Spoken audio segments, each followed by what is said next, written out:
Hello, everyone. Welcome to another annual Starmen Spooky Scary Stories. So, yes, we've collected another bunch of stories for this year from around the internet and our own personal library. So, we hope you all enjoy. Hello, this is the Ghost of La Parva Ski Resort. This comes from www.outsideonline.com. Throughout Latin America, you'll hear variations of the story of La Rona, or the Wailing Woman. Sometimes she's lost her husband, sometimes she's lost her children, sometimes it's both. But in La Parva, a ski spot in the Chilean Andes, the Wailing Woman is named Lola. And everyone in the area swears they knew her before she died. A local restaurant owner said he dated her. Pro skier Drew Tabke said, adding that the ski patroller he heard the story from pointed at the exact hut where this tale takes place. The story starts on a nice day in peak ski season. Lola and her young son plan to spend the day on the slopes. As can happen in the Andes, a thick fog rose up from the valley, which often precedes the arrival of a real storm. The clouds enveloped the two as they were making their way down from the top of the mountain, and they lost contact with one another, Tabke says. Desperate to find her son, Lola began screaming his name as she ran through the thick fog. Unable to see clearly, though, she stumbled down a steep slope and began sliding toward a rocky couloir.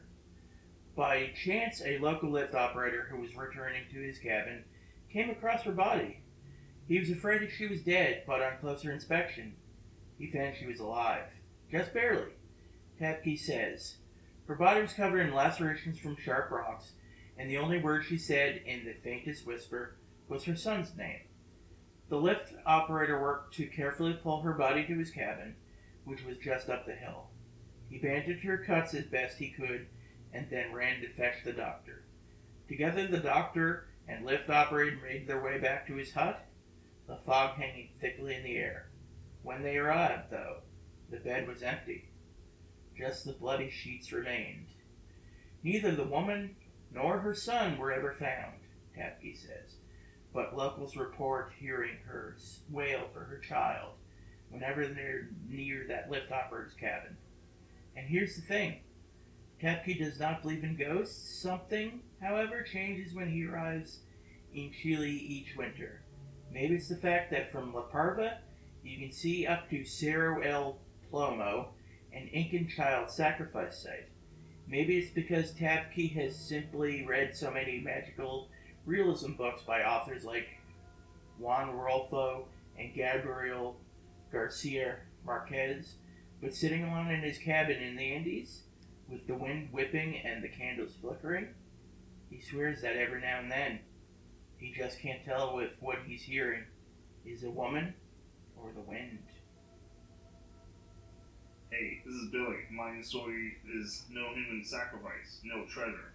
An island writer by the name of Alan McRae documented this account of Captain Kidd's ghost defending his treasure if he used after his reported hanging. The account was given to me by another collector of treasure stories from up west, who said that McRae had used F.H. MacArthur's book Pirate's Gold as a source of information. A one-time resident of Marshfield by the name of Jim Haskett dreamed just where the treasure lay, and so he and his neighbor, Bill Heaney, went in search of it. Haskett further claimed that he talked with the kid in his dream, and the pirate told him the treasure was hidden near the shore of Marshfield. However, it was not to be lifted without a human sacrifice. The two agreed to meet the following night, when the buccaneer would furnish further details, but before separating, Kidd drew a wrinkled yellow paper from his chest and handed it to the very excited islander. When the notorious captain disappeared, Haskett opened the faded paper with trembling hands and read the following. No words must be spoken about during the time the treasure is being lifted. and no lights of any kind are to be employed. At the stroke of midnight, you'll see my ship off the shore.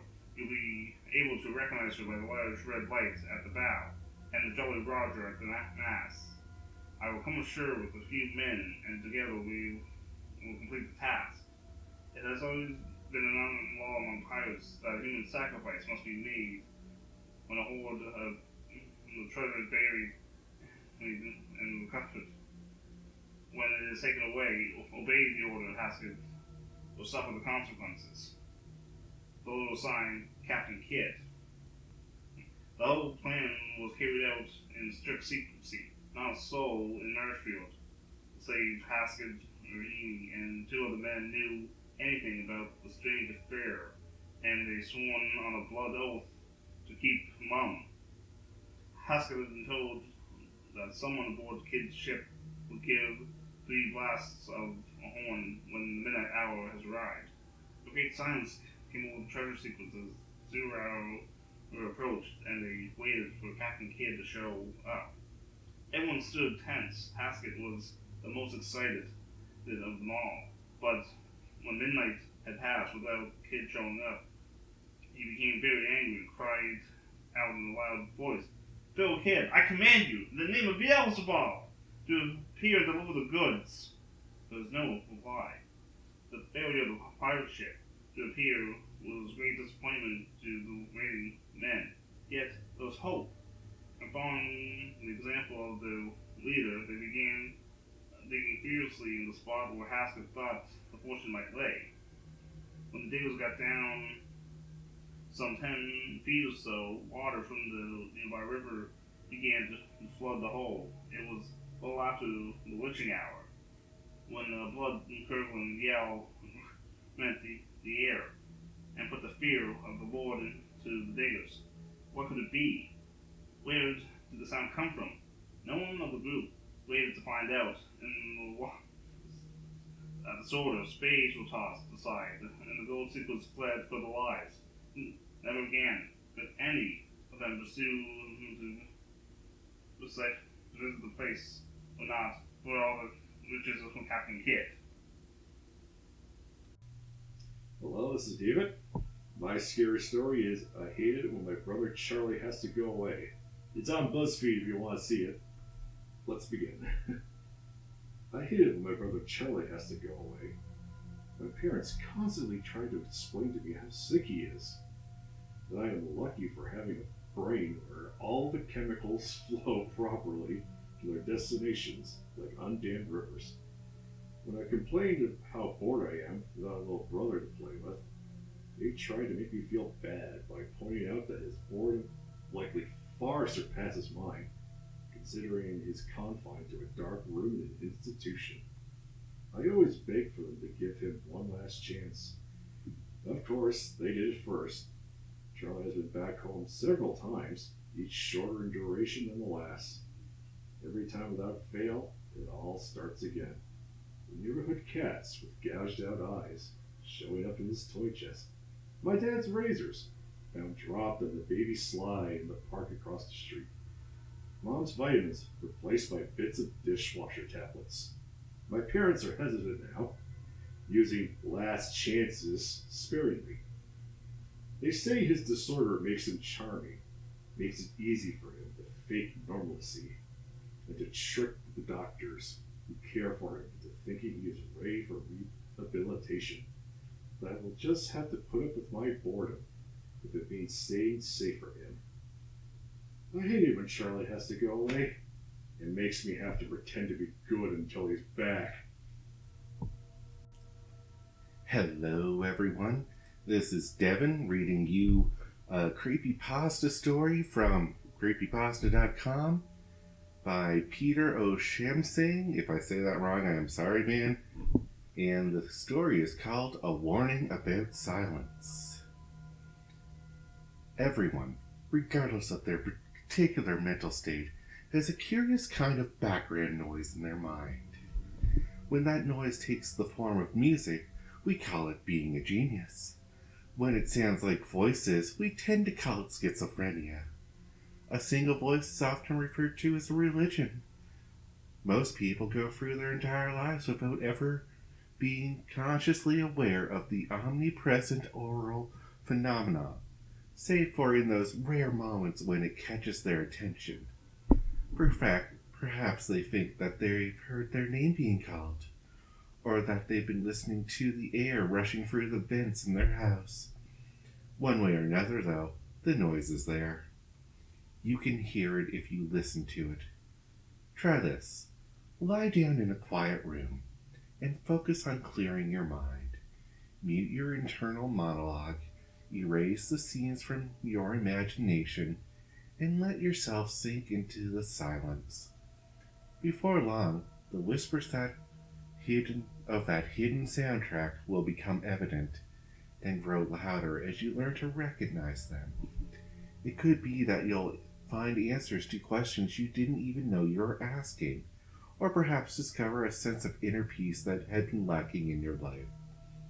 Some folks refer to this as meditation, even if they're mistaken about what's really going on. The truth, you see, is much less comforting. If you've ever gone walking in the woods, you've likely encountered a cacophony of noises. The songs of birds, the chirping of insects, and the quiet rustle of the small animals rushing through the undergrowth become so commonplace that our minds tend to tune them out. What we notice, though, is what happens when a predator draws near. The chorus abruptly stops. The forest becomes deathly still. A person walking amidst that sudden silence might feel the hairs on the back of their neck start to rise, and notice their heart pounding with a mixture of adrenaline and dread. When you listen to the sounds in your mind, it doesn't matter what form they take. What matters is that you can hear them at all. As long as that clamor is present, you know that you're safe. All is well, even in the most turmoilous of times. The danger rises when that noise seems to stop, when you suddenly experience the most potent silence you have ever encountered. In that moment, you may start to feel as though you are being watched. After all, in that still forest, the predator is the quietest of all. Try it for yourself if you like. The next time you are completely alone, imagine you are listening to a sound of some kind. When that sound seems to stop, you'll know that you've been noticed. This is Curtis, and I'll be reading The Game of Mush, created by The Hungry Reader. It can be found on bobleach.com. The following text is reproduced from a mimeographed sheet that was found crumpled under a filing cabinet in the office of Dr. K, a now retired obstetrician. It is estimated to be under 20 years old as of this publication. The Game of Mush. Object of the game. This fast-paced, exciting game pits player against player in multiple challenges at once. Observation, integration, bluffing, and deconstruction. There's thrill and tension in every round, whether you're a seasoned player with many high scores under your belt, literally, or a new player who wants to see what the fuss is all about. Even casual observers and curious onlookers get caught up in the action of the Game of Mush. Equipment. Only equipment provided during play may be used. No supplies, tools, or weapons may be brought onto the playing field. Setup and beginning of play. Always start small when entering the playing field. This is crucial. If you aren't sure how to limit yourself, observe the non-players and try to expand at the same rate. During the first round, non-players do not speak. Begin to introduce small words in the second round, but always limit vocabulary among non-players. Each round lasts one local sidereal year. Refreshments will be served regularly in the early rounds. Do not take more than you are served, as it may attract the attention of non-players. Observe, observe, observe. During the opening rounds, it is imperative to learn to imitate and integrate with the non-players. Talking to other players is discouraged until the 18th round. Scoring begins in the 18th round. When this round begins, you must use all you've observed to outdo your opponents. Scoring. There are 3 ways to score points. Connections. When a non-player forms an emotional attachment to you, you can score 1 point in each round for each connection you maintained. These come in many different and entertaining categories: marriages, friendships, rivalries, employment, and many others. Try to discover some that other players don't know. Option 2. Severance. You may also choose to sever the connections between non-players. A severance is worth 5 points. These do not continue building points between rounds, but most players score the majority of their points this way. It's the fun part. Option 3. Consumption. A non-player whose connections have all been severed may be safely consumed, to whatever extent you find most pleasurable. Leftovers may be discreetly discarded or used as a prop for further severance. Reservation. As an alternative to consumption, non-players with no further scoring opportunities, all connections severed, may instead be brought to the mush pot. This results in a bigger purse for the victor. Completion. The 21st and final round is a race to the home base, the location of which will be announced at the beginning of the round. Upon arrival at home base, each player will receive points equal to the number of other players still on the playing field. Notes on gameplay. To maintain your status in the game, it is good to layer your assumed statuses. It is not enough to merely pretend to be a non-player, for non-players believe themselves to come in many different varieties. The player must also pretend to be part of these various groups that the non-players are somewhat arbitrarily grouped into. Many of these groups are contradictory, though. Once you have chosen a group, stick to it. Non-players will somehow know if you have forgotten which group you were in. Try to stick to simplistic, easy-to-retain groups like hobbies, physical sports, visual entertainment, or religions, Judaism, Buddhism, etc. Properly observing these will assist in making connections. A popular strategy is to form a team with another player, doubling your social advantage in the creation of connections. Connections with other players, marriages, etc., do not contribute to your score, but often benefit scoring for both players. Just remember, you're competing here, so don't feel you need to match them point for point.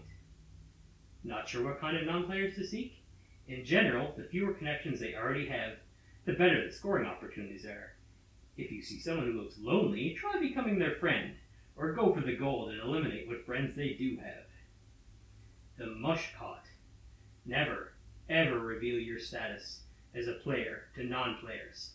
Any of these situations will disqualify you as a player, and you will be remanded to the mush pot. Being discovered and revealed by non-players.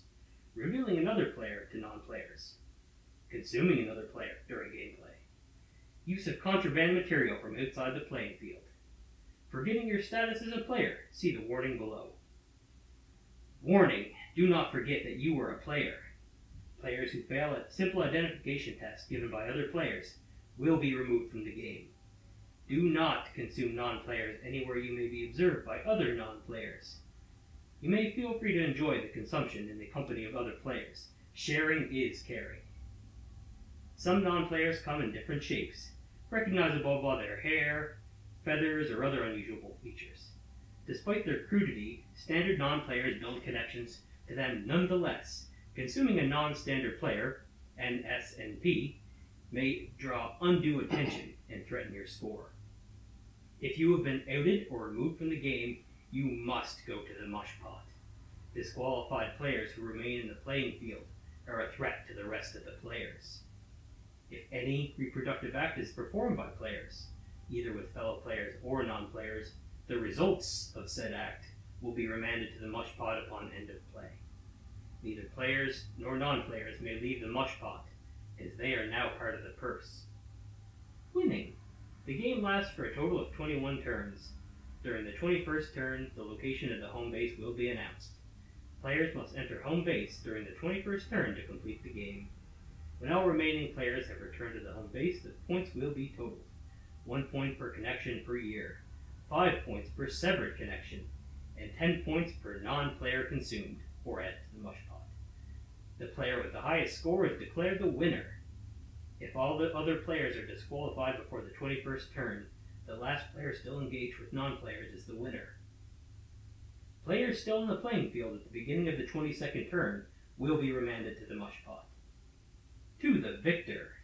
The lucky winner with the most points is gifted the entire contents of the salty, stewy, noisy mush pot.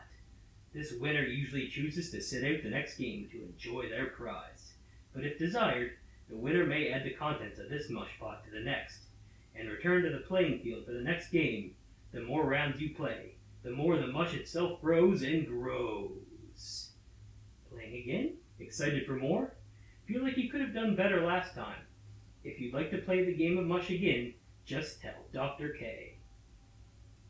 Thank you all very much for listening in to our creepy stories this year. I do hope you enjoyed each and every one of them as much as I did. And until next time, have a good one. Oh, and don't worry about what's behind you. I'm sure it's friendly.